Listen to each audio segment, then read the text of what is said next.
I hope are you doing well. So this is a most important video for UPPCS 2024 and ROARO 2023। तो ये video दोनों के लिए helpful है, चाहे वो UPPCS हो या फिर ROARO। ठीक है, तो आप लोग बहुत ज़्यादा क्वेश्चंस कर रहे थे कि करंट अफेयर्स कौन सी पढ़नी है और टेस्ट सीरीज़ कौन सी लगाए, तो इसी वीडियो में डिस्कस करेंगे। तो स्पेक्ट्रम के मेरी ऑलरेडी 4th रीडिंग हो गई है। ठीक है, तो इसके स्पेक्ट्रम के मैंने ऑलरेडी पहले से ही शॉर्ट नोट्स प्रिपेयर किए थे ताकि एग्ज़ाम टाइम में कम टाइम में इसका रिवीजन कर लूँ। शॉर्ट नोट्स कैसे प्रिपेयर करना है मैंने ऑलरेडी पहले से आपको बता रखा है, वीडियो मिल जाएगा। ठीक है, तो शॉर्ट नोट्स में अगर आपने 3rd रीडिंग की है तो इस बुक को अच्छे से पढ़ सकते हो, बट अगर फर्स्ट टाइम पढ़ रहे हो तो 15 डेज़ में पॉसिबल नहीं है कि इस बुक को आप पढ़ लोगे। और इसी तरह मैंने एम लक्ष्मीकांत के भी शॉर्ट नोट्स प्रिपेयर किए हैं ताकि एक वो मैं उसको 15 डेज़ में अच्छे से रिवीजन कर लूँ। ठीक है, तो 4th रीडिंग मेरी हो गई शॉर्ट नोट्स की, और बाकी मैंने घटना चक्र के भी शॉर्ट नोट्स प्रिपेयर किए हैं क्योंकि इसकी 3rd रीडिंग मैंने ऑलरेडी कर रखी थी और इसमें हाईलाइटेड कर रखे हैं। उसके शॉर्ट नोट्स भी प्रिपेयर कर लिए थे क्योंकि एग्ज़ाम में अगर आप जो क्वेश्चन बार बार लगाते हो, ठीक है, जो आपको आता है तो वो तो आपको पता ही है। ठीक है, और जो क्वेश्चन आपको नहीं आ शॉर्ट नोट्स प्रिपेयर करने हैं।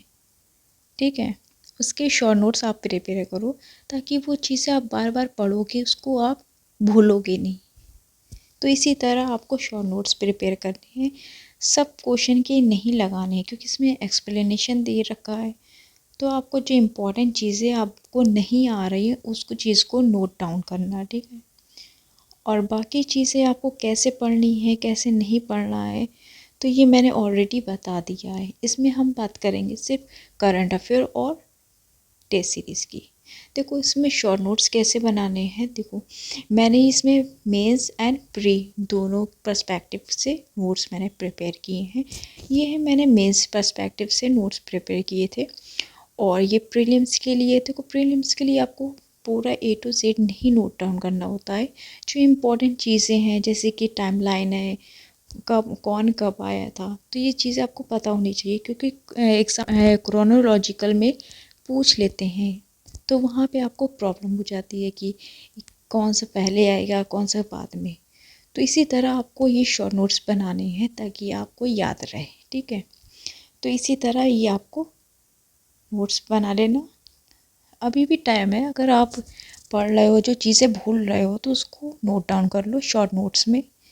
इतना बुक मतलब इतने नोट्स नहीं बनाने हैं कि आप खुद ना पढ़ पाओ, आपको वही चीज़ें नोट डाउन करनी है जो चीज़ें आप पढ़ पाओ। देखो मेहनत तो आपको करनी ही पड़ेगी। ठीक है, कोई स्पून फीडिंग तो नहीं कराएगा। अगर आप मेहनत कर रहे हैं अपना 100% दे रहे हो तो मैं तो कहती हूँ आप अपना 200% दो। जब चीज़ें अगर आपके मुताबिक ना चीज़ें मिले तो समझ जाओ भाई लक फैक्टर हो सकता है। लेकिन स्टार्टिंग में अगर आप लक फैक्टर सोच रहे हो तो ये आपकी गलत फहमी होगी। स्टार्टिंग में आपको अपनी मेहनत करनी पड़ेगी, अपना 200% देना होगा क्योंकि बाद में आपको रिग्रेट ना हो कि मैंने भाई अपना 100% नहीं दिया। जब अपना 200% दे दोगे तो आपको रिग्रेट भी नहीं होगा। ठीक है, तो इसी तरह आपको अपनी 100% देना है, 200% दो। ठीक है, जब चीज़ें अगर आपको मिलती हैं तो ठीक है, नहीं मिलती तो ये लक फैक्टर हो सकता है। ठीक है, तो भाई मोस्ट इम्पॉर्टेंट जो चीज़ें हैं लास्ट 6 मंथ्स की करंट अफेयर है। देखो करंट अफेयर में आप मंथली मैगज़ीन को फॉलो कर लो, प्रतियोगिता दर्पण या फिर करंट दृष्टि। देखो दृष्टि करंट दृष्टि ये घटना, और 6 मंथ की करंट अफेयर पढ़नी है, लास्ट 6 मंथ की है। और जो करंट अफेयर आप चाहो तो प्रतियोगिता दर्पण मंथली मैगज़ीन को फॉलो कर सकते हो या करंट दृष्टि जो घटना चक्र की आती है। ठीक है, दृष्टि IAS की नहीं, जो दृष्टि करंट दृष्टि घटना चक्र की है उसको चाहे आप पढ़ लो। देखो आपको जो इसमें से जो मैगज़ीन आपको अच्छी लगे उसको पढ़ना है, ये तीनों को नहीं पढ़ना है। ठीक है, एक ही सोर्स रखना है, चाहे आप प्रतियोगिता दर्पण पढ़ो या फिर दृष्टि करंट पढ़ो या फिर आप क्रॉनिकल मैगज़ीन पढ़ो।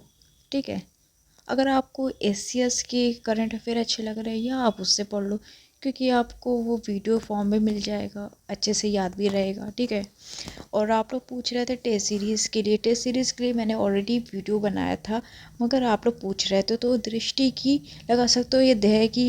देखो मुझे जो ठीक लगी है टेस्ट सीरीज़ है वो दृष्टि IAS, दह IAS एंड GS वर्ल्ड। इन तीनों में से आप किसी दो की कोचिंग के टेस्ट लगा सकते हो, या फिर तीनों की लगा लो, ठीक है, जो ठीक लगे। लेकिन मुझे ये तीनों कोचिंग ठीक लगी हैं टेस्ट पर्पज़ पे। और बाकी जो करंट अफेयर है आपको मंथली बेसिस पे करनी है लास्ट 6 मंथ की, और लास्ट में आप जो सी सेट को छोड़ देते हो, ठीक है, इसको तो बिल्कुल इग्नोर नहीं करना है और ना लाइटली लेना है। तो आपके जो वीक एरियाज़ हैं उस पर अच्छे से काम करना है, और इसे आप 19 डेज़ में 1 घंटा आप डेली दोगे, ठीक है।